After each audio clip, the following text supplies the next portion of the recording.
ফুলকপির পরোটা। তো ভিডিওটি পুরোটি স্কিপ না করে আপনারা দেখতে থাকুন কীভাবে বানানো হচ্ছে। ফুলকপিটা আমরা গোটা সাইজ একটা ফুলকপি নিলাম, সেটা গ্রেট করে নিলাম। তাতে একটু সামান্য লঙ্কা কুচি, আদা কুচি দিয়ে রেখে দিলাম।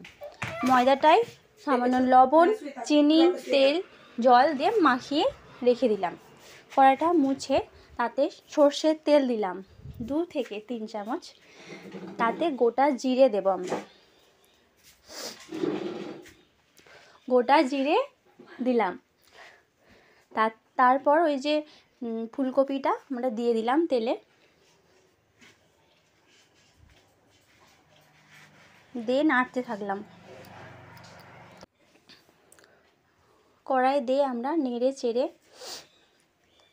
খানিকক্ষণ নাড়ার পর আমরা কাশ্মীরি লঙ্কা গুঁড়ো দিলাম, সামান্য জিরে গুঁড়ো দিলাম, আপনারা পরিমাণ মতো যেমন দিতে পারেন দেবেন।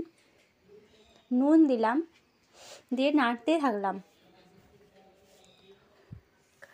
একটু লালচে ভাব এসে গেলে তারপর আমরা একটু ধনেপাতা কুচিয়ে দিয়ে দেব।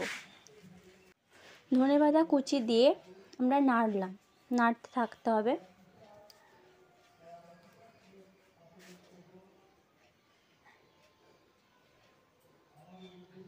বেশ কিছুক্ষণ নাড়ার পর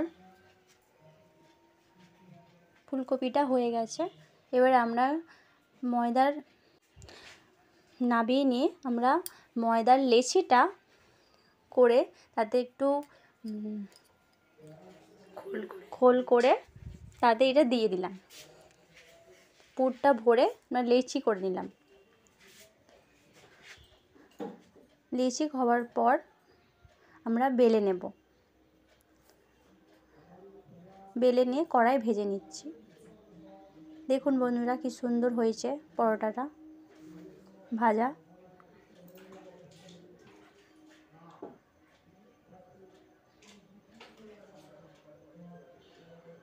একটা পর একটা রকম বেলে বেলে আমরা সবকটা ভেজে নেব। এর সঙ্গে আপনারা যে কোনো কিছু বানিয়ে খেতে পারেন। আমরা বানিয়েছি আলুর দম। আলুর দমের ভিডিওটা আমরা এতে দেখালাম না। যদি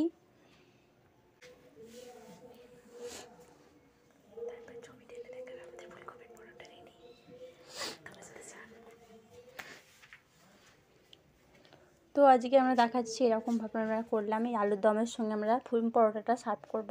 দেখুন কি সুন্দর লাগছে। চাইলেই আপনারা সহজেই বাড়িতে টিফিনে বানিয়ে খেতে পারেন।